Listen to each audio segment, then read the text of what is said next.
Well, welcome. I have started the recording, so we'll be recording this webinar, and especially for those of you who are on the phone, if you want to see the slides later, you can just click on the link and be able to see the slides and hear the presentation and discussion again.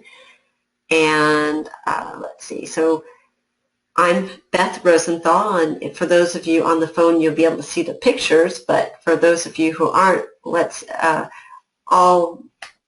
The remaining three of the task force, would you say your name so people can associate your name with your voice? Sure. This is Dale Healy. I'm in Bloomington, Minnesota, just outside of Minneapolis, and I'm a collaborative board member and education co-chair, and thrilled to be working on this project. Welcome, everybody. Thanks, Dale. Carolyn? Yeah, we can go in order of picture for those who have access to the slides. So my name is Carolyn Tague. I'm in San Francisco, and I've been a long-time massage therapist, hospital-based massage therapist, as well as an educator and supervisor for different practices, different teams of hospital-based massage therapists. So really happy to be part of the task force and this call. Really excited about today's call. So thank you. And I'm MK Brennan. I'm in Charlotte, North Carolina. I've been a massage therapist for 25 years and a nurse for 38 years. So my first introduction to massage in the hospital setting was as a nurse back in the 70s. When it was a part of care. So I'm also on the clinical working group for the collaborative. Well, thank you, and thank you to all our participants who are on the line by phone and by computer. Here is the agenda for today. We're right now at the welcome and the review of the agenda, and then we'll have a overview of the collaborative, so you know the organization that we're a part of, and Dale will cover that. And then Carolyn will give us some background on this hospital-based massage therapy task force and pass it over to MK, who will facilitate our discussion today about the draft hospital-based massage therapy competencies. And then Dale will lead the discussion about possible strategies for dissemination, and then I will wrap us up at the very end. So I would like to encourage all of you who are able to stay on mute, but right now it's not a problem, so this is great. And if you're able to use the chat box on your computer to type in comments and questions, that would be very helpful, and we'll also be able to have then a record of the conversations that happen via the chat box after the call. We'll keep an eye on it and be able to respond to it. And since we do have some people on the phone who aren't able to use the chat box, periodically we'll just stop and we'll say if anybody has a question or comment and hasn't been able to use the chat box, please unmute yourself and let us know. So are there any questions as we go forward? Okay, great. All right, then I will pass this next part over to Dale.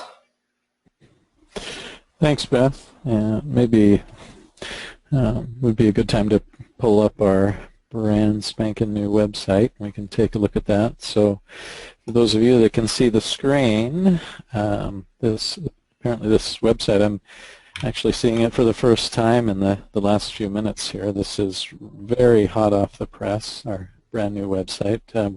We are representing the Academic Collaborative for Integrative Health. Some of you may be more familiar with our former name of ACAC, which was the Academic Consortium for Complementary and Alternative Health Care. And so just within the last, I don't know, 6 months or something like that, we've made the name change official, and now the website reflects that. So this organization was formed, is it a little over 10 years ago, I think, Beth? Is that in the neighborhood? That's about 2004? Right. It is. Mm-hmm. So the genesis of this organization, the short version is that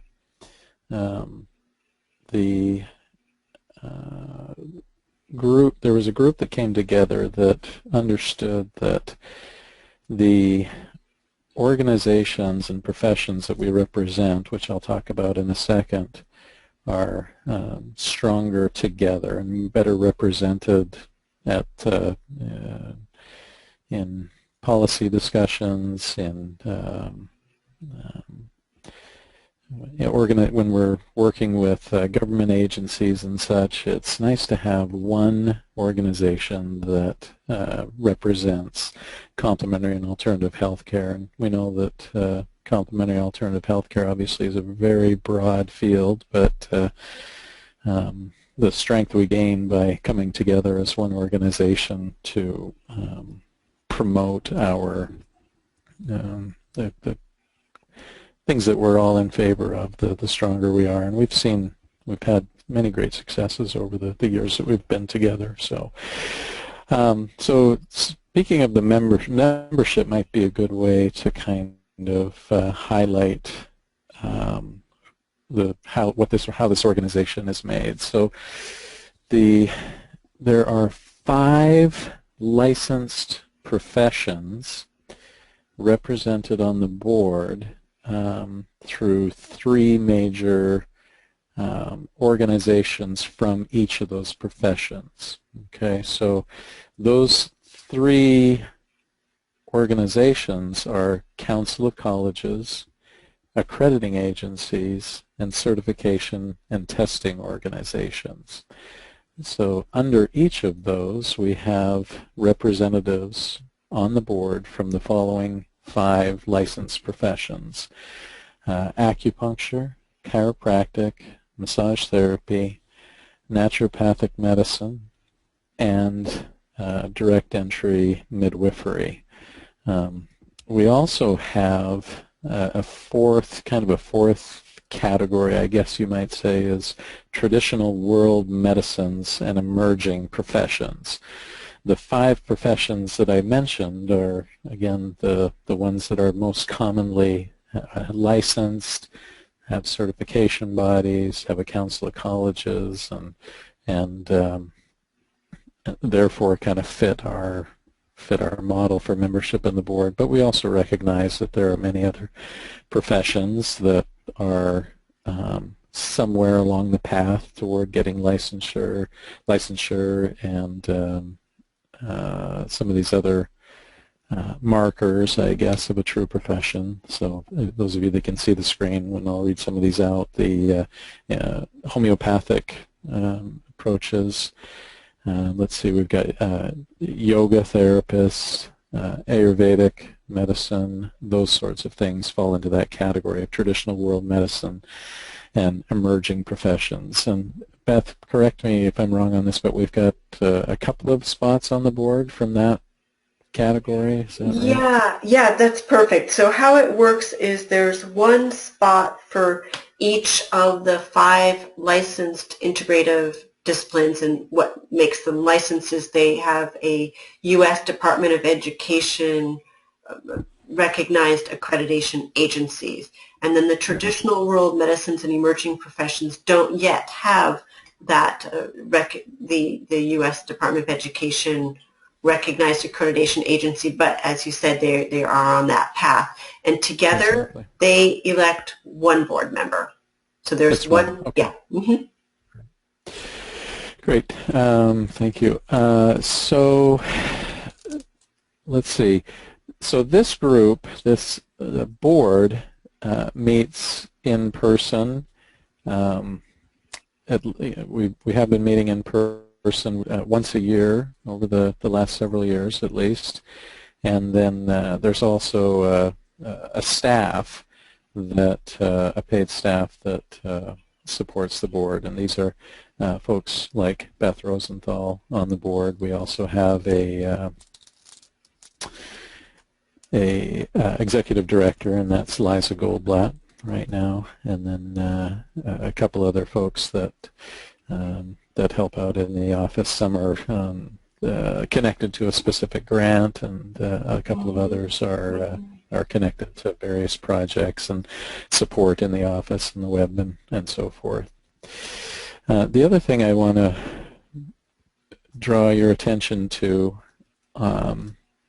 and the website, I suppose, is a good way to do this, is resources available through the Academic Collaborative, and there are, I guess now might be a good time to mention that there are 3 main working groups. There's a research working, an education working group, and a clinical working group made up. There may be some board representation on each of those working groups, but they open up the umbrella a little bit further for folks that are interested in working on projects that the collaborative, the Academic Collaborative for Integrative Health, Collaborative for short, are focused on. So the website is a fantastic place to go to see the outcomes of specific projects that we've been working on, and some of those outcomes or resources may come in the form of papers, shared tools or assessment rubrics that that teams have come up with or have been shared by member organizations, presentations from, you can download presentations from calls like this that have been done over the years, panel presentations, publications, any number of number of different formats that you can find those resources in on a myriad of topics. Thank you, Dale. I think that's really good. I think that's perfect. Okay. And we'll put the recording on there as well, and I'll send it out. So anything else you want to add to that, or should we move on? I think that's probably good.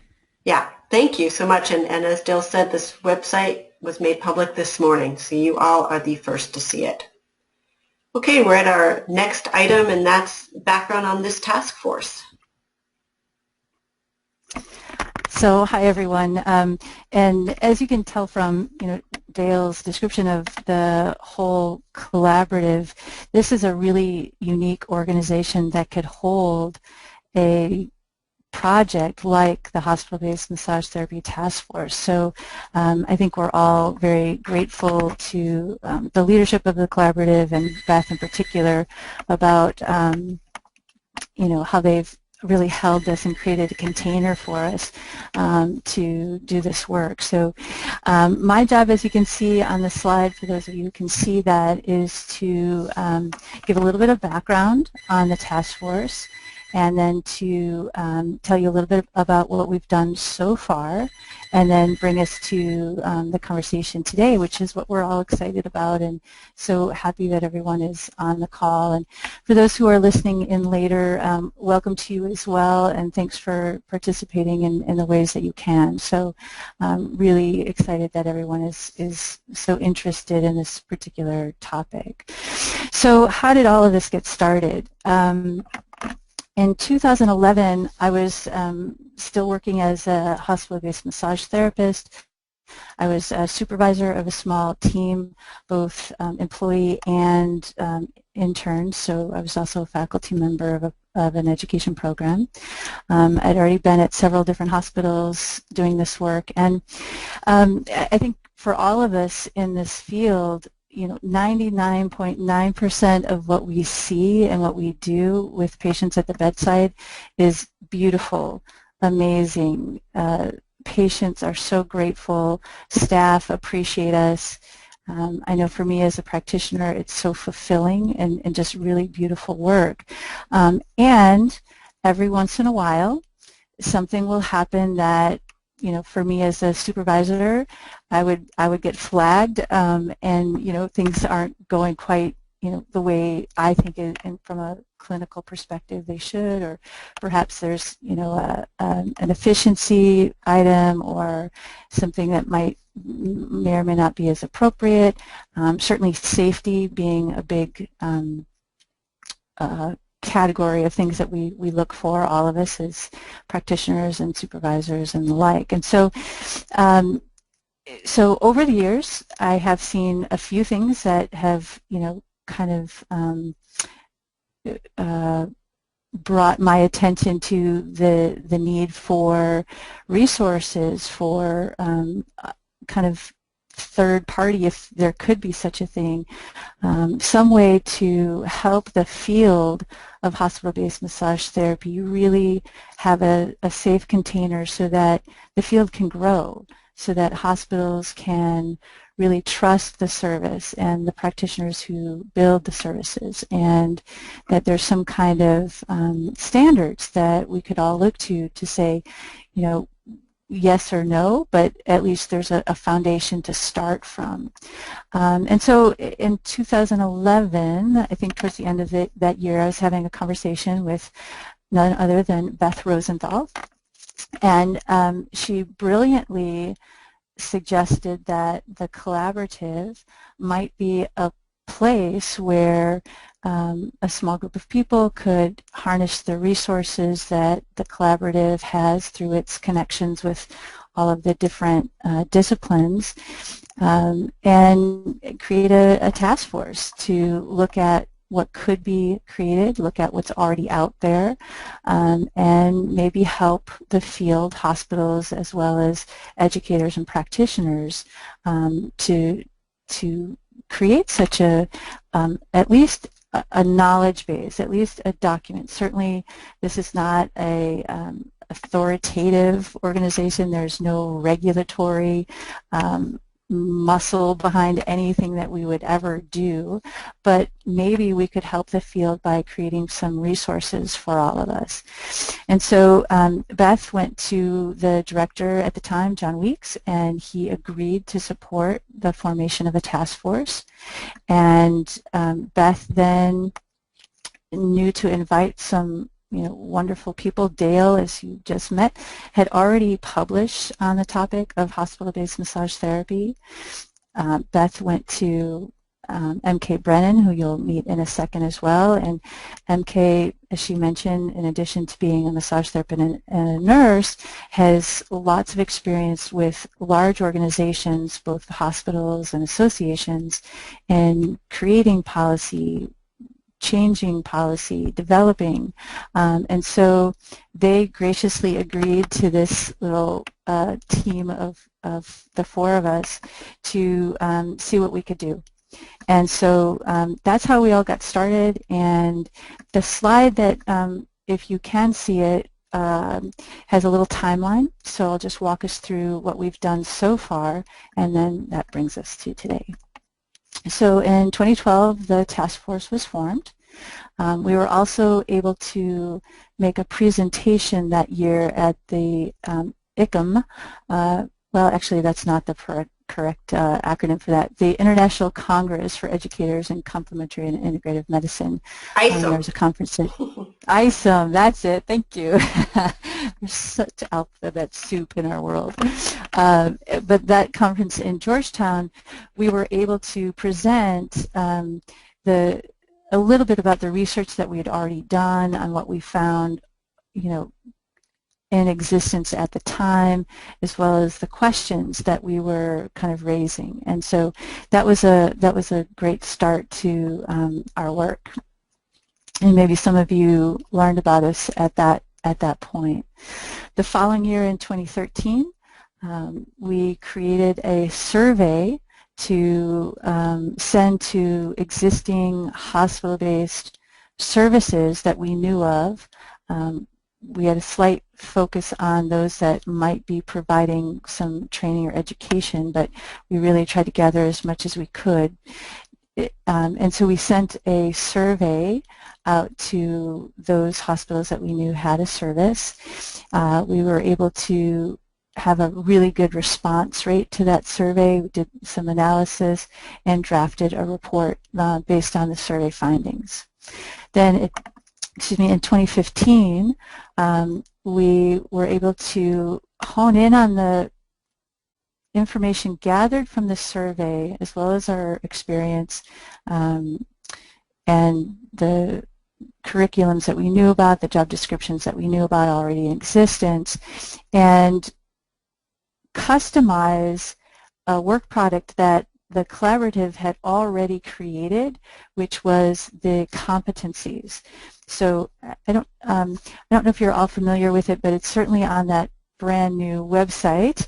But the collaborative had created this beautiful comprehensive document for all integrative medicine practices, all the disciplines. That's a kind of a high level but really well-developed set of competencies for all of us. And so part of Beth's early vision and kind of a goal for the task force early on was to see if we could customize or tailor that competency set to meet the specific needs of a hospital-based massage therapy discipline or sub-discipline. And so that's what we've been working on for the past year or better as a draft. And so we'll get to that today because that's a main focus of our conversation for today. But that's, and hopefully you've all had a chance to see the draft of those competencies, and we'll be able to talk more about that. And then the last thing that I think, Beth, if you don't mind to that slide, thanks you. Then this year, the task force was also able to present in a poster presentation, again at the International Congress for Integrative Medicine and Health in Las Vegas and at the Massage Therapy Foundation's convention. We will be again presenting the poster at AMTA in Milwaukee in October and at the Academy of Integrative Health and Medicine in San Diego. So we're really trying to widen the influence of and the efficacy of hospital-based massage therapy wherever we can, and presenting on what is already out there in the form of survey results is really, I think, the great benefit of the posters so far. It's certainly not the end of the story by any means. And then the last thing that we were able to do this year is get an article published in Massage Magazine with a wonderful introduction that had included an interview with MK. So maybe you've all had a chance to see that, and the link is on the website as well. So really all of that brings us to today and what we hope we can open up this conversation, and MK is going to take it from here, but really again, none of the competencies that we present, if we can work on this together, it's in draft form right now, but none of this is intended to be regulatory or require any existing service to make any changes. All of this is really intended to be of support to practitioners, to educators, and to hospital-based clinicians, and really help us all grow the field together. So lots of next steps beyond competencies, but I think we're hoping for today if we can get feedback and recommendations and suggestions about the competencies as a next step that could be disseminated and taken from here with your help. So with that, I'm not sure if anyone on the task force would like to add anything, if I've omitted anything, and otherwise I turn it over to MK. Thank you, Carolyn, and thank you for that wonderful guideline introduction as to what we've done and where we hope to go. This is going to be an opportunity for those of you on the call or on the joining us through the web to be able to give us an input. Though we're not looking for wordsmithing here with the competencies, we do look forward to getting that kind of information down the line from you, and we'll be talking about ways to be able to do that. But we do want to do an overview of the competencies, and I just want to ask for those that are on, if you've had a chance to read through them, if you can just kind of let us know about that, because that will help tailor this part of the presentation. So I know Jessica had said that she was able to read it. Others on the call or the web? So this is an opportunity to unmute yourself if you're on the phone. I have. I'm going to keep reading them now, though. Wonderful. And who is speaking? Oh, that was Muriel and I. Okay, I don't think I have. But anyway, you can go ahead. Liza, have you? Oh, this phone's getting funny. We hear you, though. We hear you. Oh, do you hear me? Yeah. Yeah, I have, and I'm just going to keep perusing them while we're talking here. Wonderful. Got a copy of.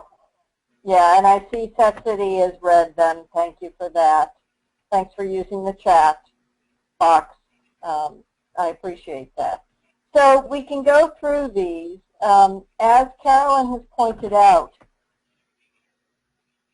the collaborative did put together interprofessional competencies. Massage therapy was one of those, but the other disciplines, professions that are representative in the collaborative also have their own set of competencies. So we drew from the full list of competencies for this. We wanted to see if there was a way of dovetailing, so to speak, things that are specific for massage therapy in the hospital setting. And with that, we came up with 3 different categories, 3 basic categories that seem to be important for hospital-based massage therapy. And those would be hospital environment, because it is different than most other massage environment practices, the massage protocol, and the therapeutic presence. So at the higher level, it'd be nice to know, any kind of ideas that you have about those 3 topics themselves, and if that seems to match what you would think should be under a set of competencies. Again, we used information from the survey that we put out there, and the responses we got, we were very fortunate to have someone who does great data analysis to do that for us. But again, these are the 3 main topic areas for them. So at this point, this is just a facilitated discussion about the competencies. So you have an opportunity to speak. So if anyone has comments about the topic areas, that would be a great place for us to start.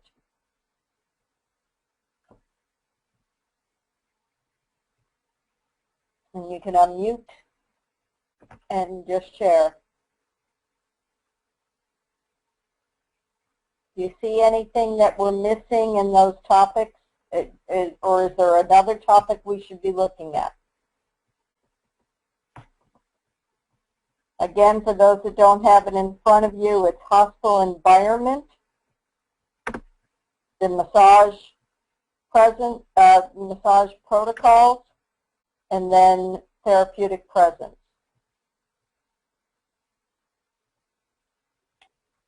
Hi, it's Liza. Hi, Liza. I'm wondering if it's a topic, let's see, communication between ourselves and other healthcare practitioners. Do you think that's worth a whole segment? A separate? Yeah. Yes, and well, part of it you may see does fall under our hospital environment. Okay.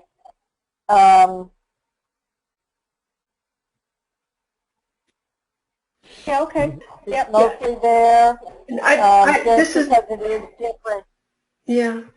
MK, just wanted to add something, Yes, then you go ahead and add, say what you're going to say. Just wanted to point out, as you have all been saying since the beginning, that we were wanting to build on the collaborative competencies for optimal practice and integrated environments, and a whole field is on interprofessional communication. So the idea was that of the broader topics that could be covered with the collaborative competencies, we take care of it there.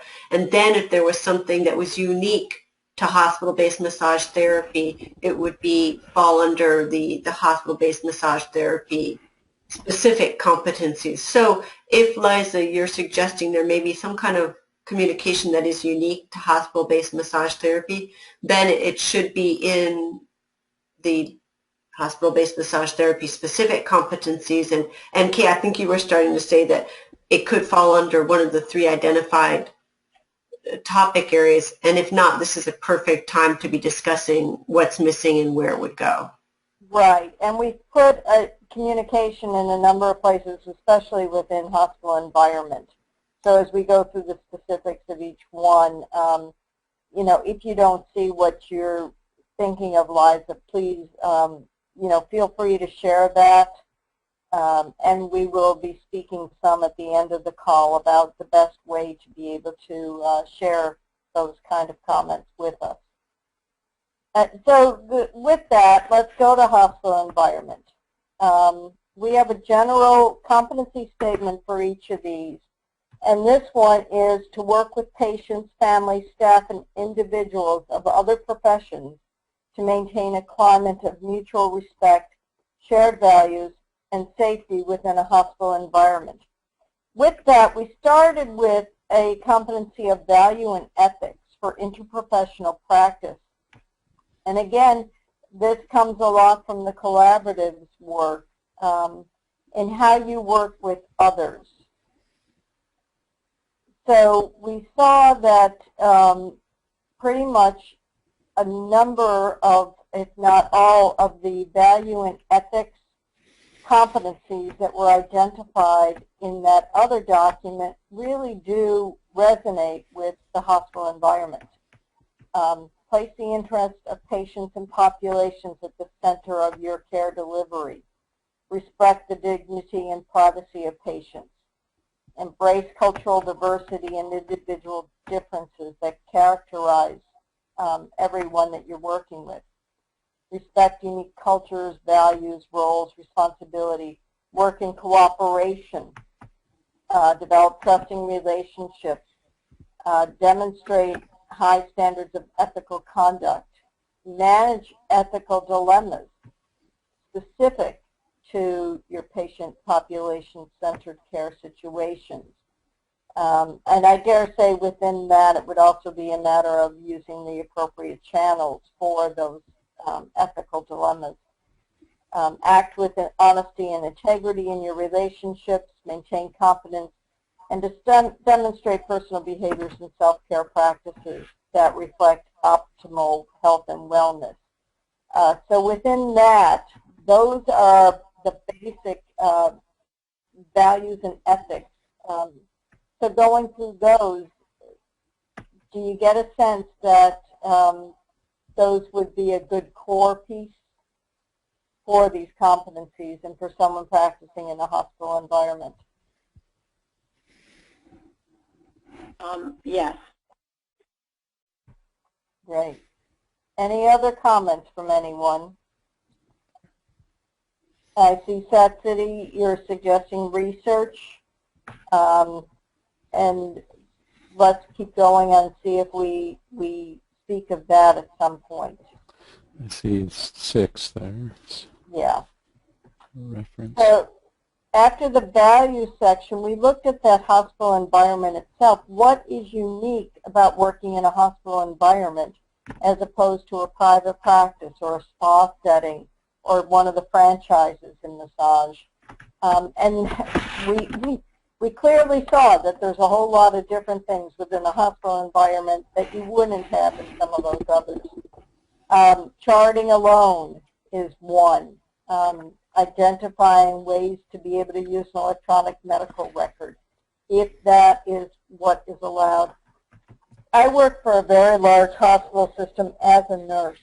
Carolyn had mentioned I'm a nurse, and I've been a nurse since the 70s. I've been a massage therapist for 25 years, and I've been working for 20 years to have massage therapy as a regular part within my hospital system. I've been told my hospital system is the second largest nonprofit system in the nation, and it's second only to the VA. So oftentimes I feel like I'm trying to eat that elephant one little spoonful at a time. We're making progress, but But one of the things that folks that have been able to work within my system with me on these, we do have a section in the electronic medical record for integrative therapies. But that is something that is different for massage therapists to deal with. Medical terminology, and using that medical terminology appropriately, not only in charting but in conversations, we felt was something that probably needed to be known by the massage therapist. Communicating here, Liza, this is something you brought up, you know, being able to communicate with hospital staff, with appropriate channels, and anything that you find. How is it that you report things that you that you found during your session, and who is it that you should be going to with that? The medical devices, and I dare say the hospital bed itself, is something that probably needs to be known, and know how to adapt your massage practice to be considerate of the various lines or the bed, the lack of the patient being able to move in certain ways. The evidence-informed decision-making and knowledge of research. So, Sept City, I don't know if that speaks enough to what you were thinking of. If you have the capability of speaking, you know, I'd love to hear it, or you can use the chat box and let us know if you think that that's significant enough.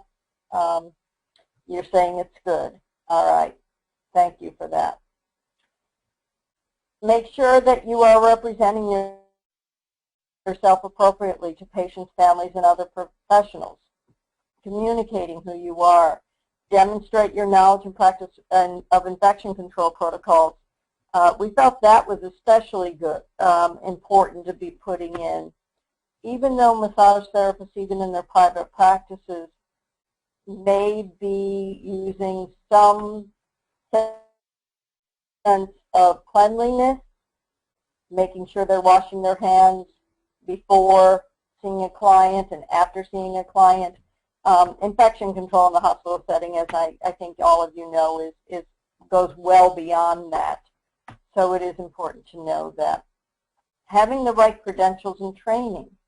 You know, is there some massage training that should be beyond the basic education that we have in massage therapy, especially given that we don't have a set standard right now for education.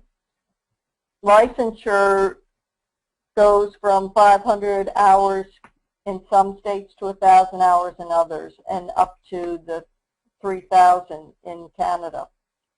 So without that, you know, is there additional education that should be required? So there should be some way of making sure that you have the appropriate training.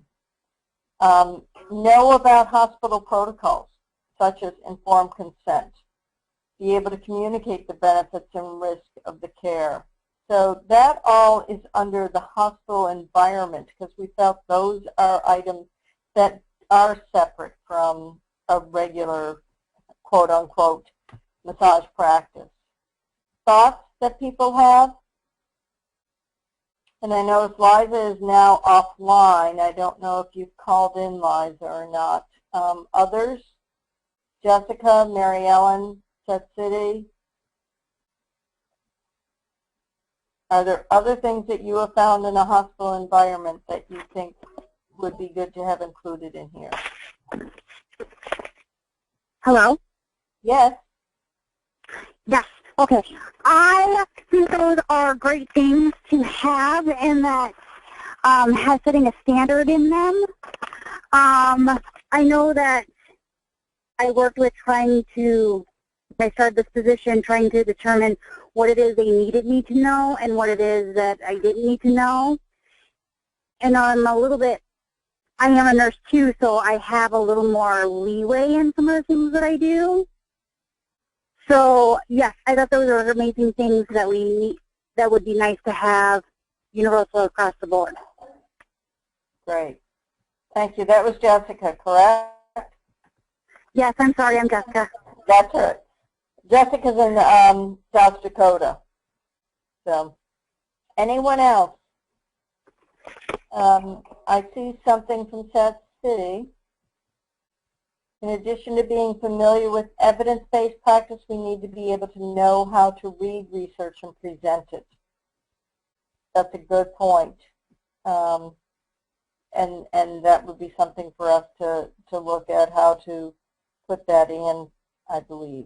And I have on the screen the collaborative competencies, where we have a whole field-based category based on evidence-based healthcare and evidence-informed practice. So absolutely, that is something that is addressed in the broader collaborative competencies. Great point. So we may want to see about adding something a bit more. I don't know if it's going to fit within hospital environment. It may well fit with our next section. And Beth, if you can pull that up with the massage protocol piece, perhaps, there may be an opportunity to put it in there. And if it's not specific to hospital-based massage therapy, then of course it's already covered. But if you discover there is something about research literacy which is specific, then it would be in here, just to reemphasize that. Wonderful. So again, under competency 2 with the massage protocols, the overall statement is demonstrate understanding of massage protocols within a hospital environment. So again, this speaks to the fact that it is a different environment. Your clients, patients, are different than those that generally would be in a private practice. In the private practice, you will see a wide range of folks with perhaps some medical conditions, but certainly who are not coming to you ill. In the hospital setting, they are there for a reason. You don't just go to a hospital because you're doing okay with whatever condition you have.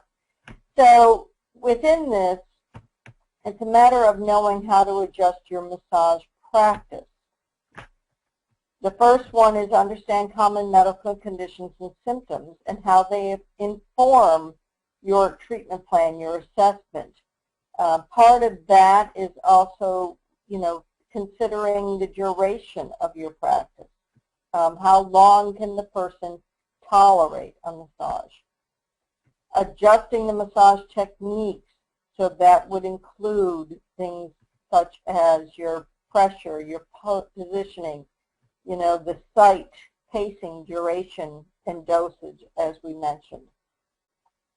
Understand indications and contraindications for massage therapy. We've already had somebody comment when these went out, they're not sure that there are contraindications for massage in a hospital setting. Rather, the thought was that it would be understand indications and precautions, that everyone can receive a massage that's in a hospital setting. So if others on the call have thoughts about that, we would certainly appreciate hearing from you. My personal opinion as a nurse and massage therapist is that there are some patients that it would be a contraindication to have a massage. And thank you, Sept City, who writes, not everyone is eligible for massage. That, to me, is true. We were including infection control measures, health risk factors based on their presenting condition, as well as the practitioner's safety needs. There are those patients in a hospital setting that may be combative. That's a reality. Jessica, as a fellow nurse, I'm sure you've seen that in the past. I don't know if Carolyn or Sept City or Mary Ellen, if you've seen that as per massage therapists. But, we do want to look at the practitioner's safety as well. So if you have thoughts as to the use of the term contraindications, please let us know, because that was brought to us in an email. It's also a matter of demonstrating the ability to provide massage therapy around all that equipment. I mentioned the hospital beds before. There's also the wheelchairs. There's also the size of the rooms. Some of them are not very big.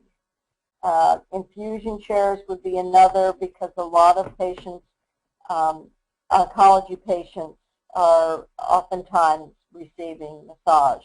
A lot of the research is based on studies with oncology patients, and a lot of that is done in the infusion centers. One must also consider, are these private rooms, or are they wards or double rooms that the patients are in? Privacy would be something within this, not only the equipment, but the room itself. And recognizing your own limitations. That to us was very important. Don't want folks thinking that because they've been a massage therapist, they're licensed, they've had a private practice, that they would be able to just transfer what they've been doing into the hospital setting. And then body mechanics. That's so needed because you wouldn't believe the number of nurses that end up going out with bad backs because of the body mechanic issue, and because patients are not able to necessarily move, and that bed is different than a massage table. Using correct body mechanics is essential. So if others have ideas of things that we can be putting in there related to the massage protocols within the hospital setting, that would be welcomed. Our last competency is about your presence, really.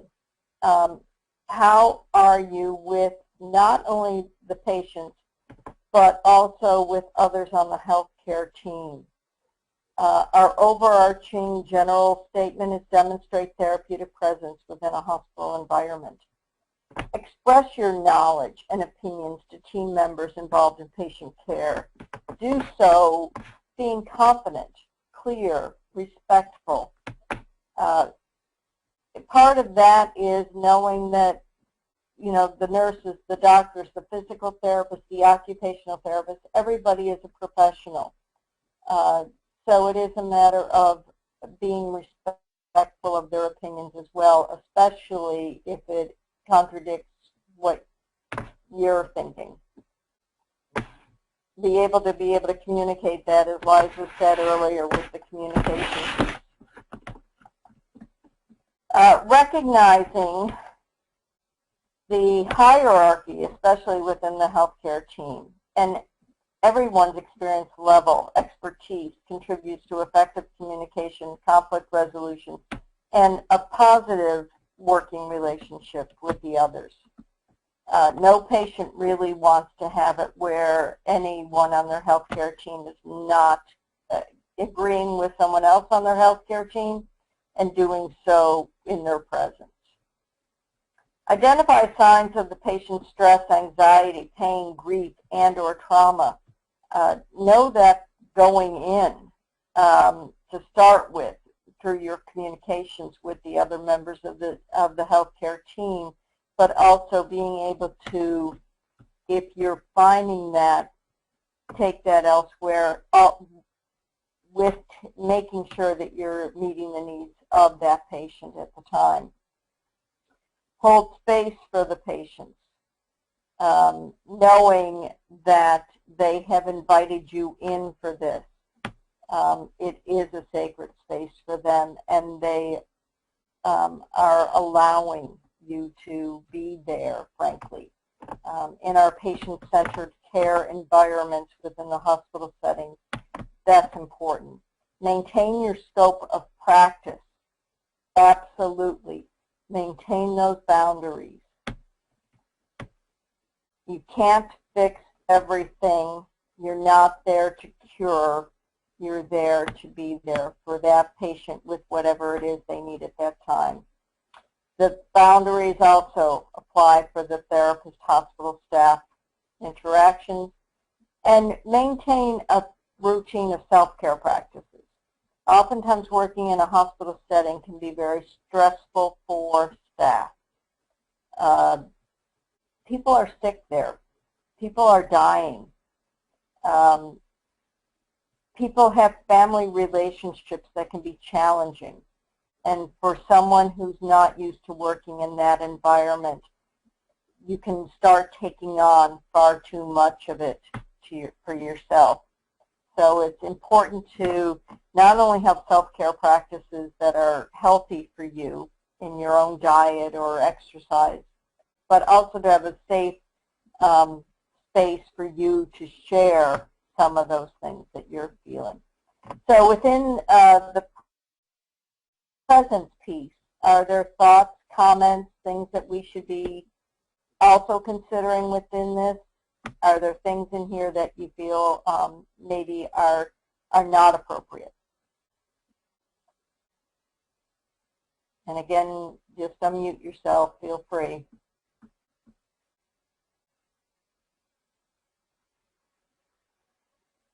Hi, it's Liza.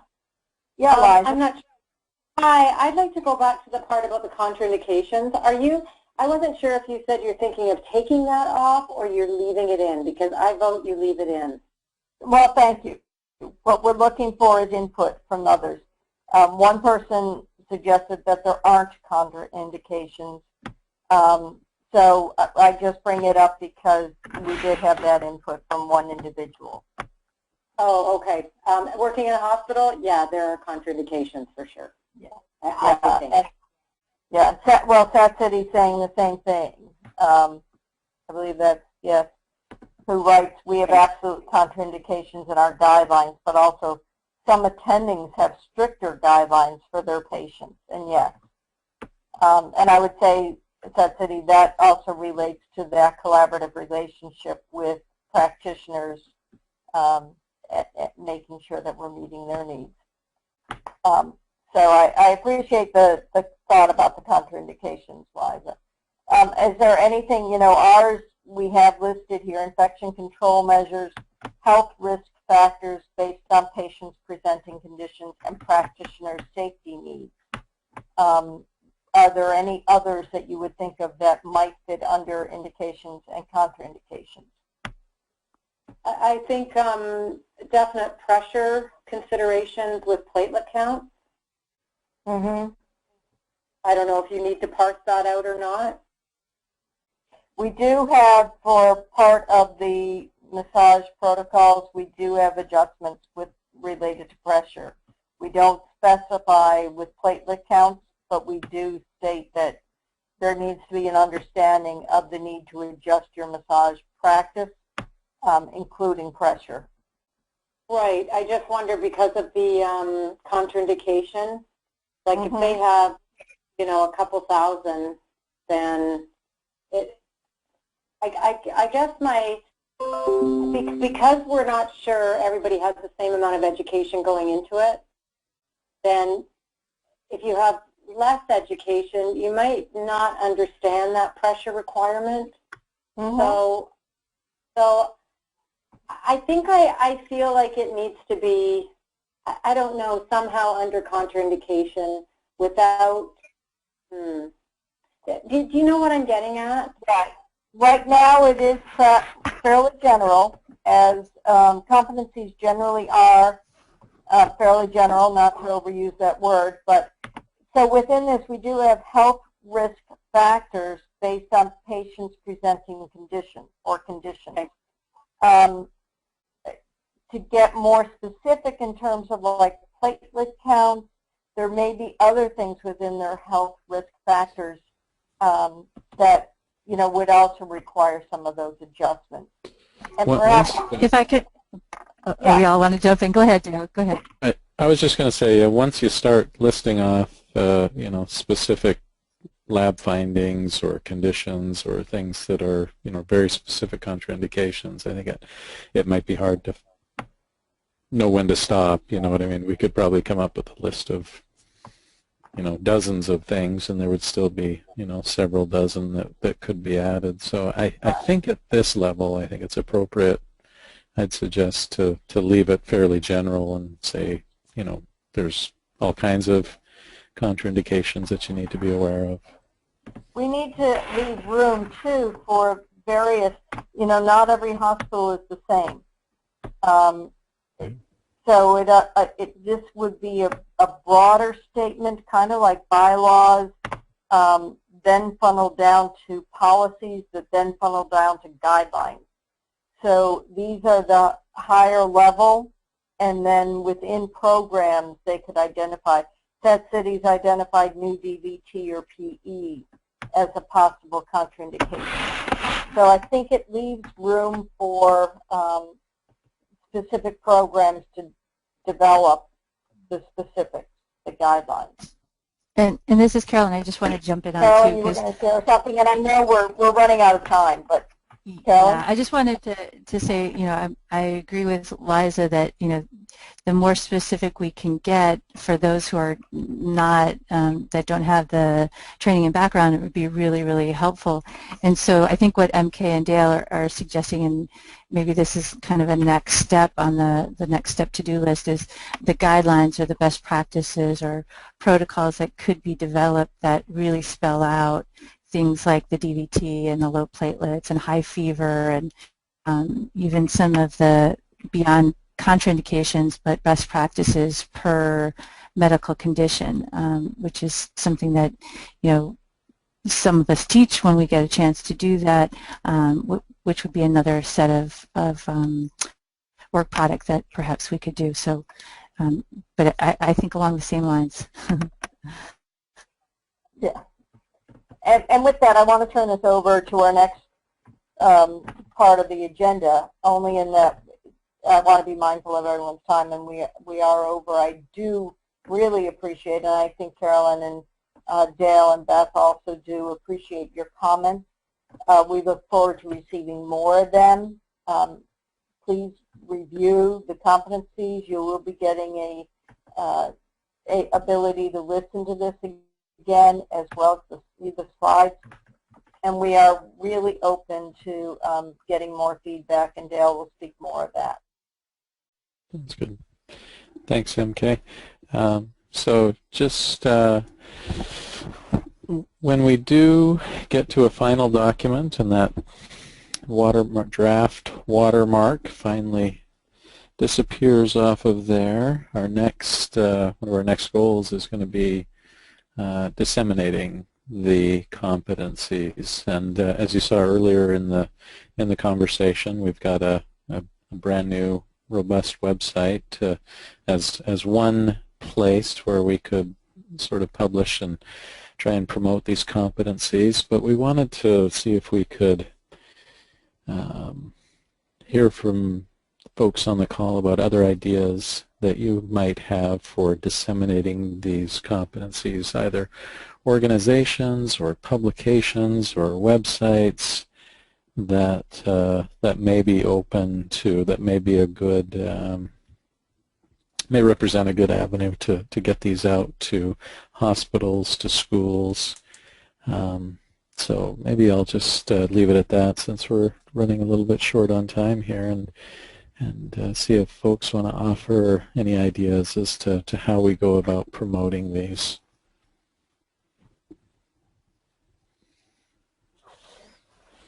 Magazines or publications that might be open to it, social media. Anybody want to offer ideas to build on what might be our more obvious thoughts about where to go to? This is Mary Ellen. Go Can you hear me okay? Yep. I've had a lot of curiosity among our schools that provide nursing education, and it was suggested somewhere along some of the conversations, depending, how programs are structured in hospitals. Ours, several in Montana, depend entirely on the nurses. So anytime a massage therapist steps into a patient's room, the nurse is the up-to-the-minute forecast for that patient's appropriateness or not for a massage. And so by reaching into the nursing schools, we've had a tremendous amount of interest in Montana. So I don't know if that's an avenue for you there. Okay, great. So I mean, if we had the idea to, we'd want to obviously reach out to massage schools because they may be teaching to some of these competencies, but I'm hearing might be important for the hospitals themselves, of course, but also the educational institutions that are going to be interacting or preparing nurses and other practitioners perhaps that may be overseeing the massage to be aware, if not competent, they may not be teaching to the competencies, but at least having their students be aware of what a massage therapist should be able to do. So that's great. Thank you. Others? Anybody else? I see Carolyn reaching out to RN. Oh, okay. Just commenting on that. Yep. Thanks, Carolyn. It helps us get it in the record too if we put it in the chat box. That's good. Anybody else? On that, I guess building on that feedback, are there other, again, maybe the obvious individuals or bodies that we want to be aware of these competencies are hospitals and massage therapy schools? Are there other individuals or groups that we should be promoting these to? I'm thinking maybe there's public policy folks or licensing organizations that may want to at least be aware of them. Okay, well, if maybe as we wrap up here and talk to you a little bit about how to submit more feedback on the competencies, I'll, if there are ideas that anyone has as to who or through what mechanisms we might disseminate these competencies, I'd ask you to provide that feedback as it comes to you, or those thoughts as you think of them, pass it along to us. So, Beth, are we? All right. Yes, we're at the wrap-up. Anything else that I needed, or no, you did great. You. Thank you so much. Thank you to everybody, both for presenting the information and for our participants for giving feedback. Our timeline is, I will send out an email asking all of you and other people who have shown interest that if you have additional feedback that you'd like to provide, to send that to us in writing, and then to do that by October 31st. So we have a month to really get feedback and revise it, and then we will do the final review, the final document, and send it out for final review. And we hope to have everything finalized by the end of the year, and then we will begin the project of disseminating it. And again, we'll send it out to all of you to send it out to your folks and let us know of ideas where you think we should send it. So that's the wrap-up for today. And again, we really want to thank you for your interest and for your comments and for making the time to be on the discussion today. So Task Force, anything else that you'd like to add as our concluding thank you? Just a thank you to everyone. Yep, thank you from me, from Dale. That's fantastic. And from me too, really appreciate everyone's. And appreciate everything each of you are doing in your own environments to promote this work.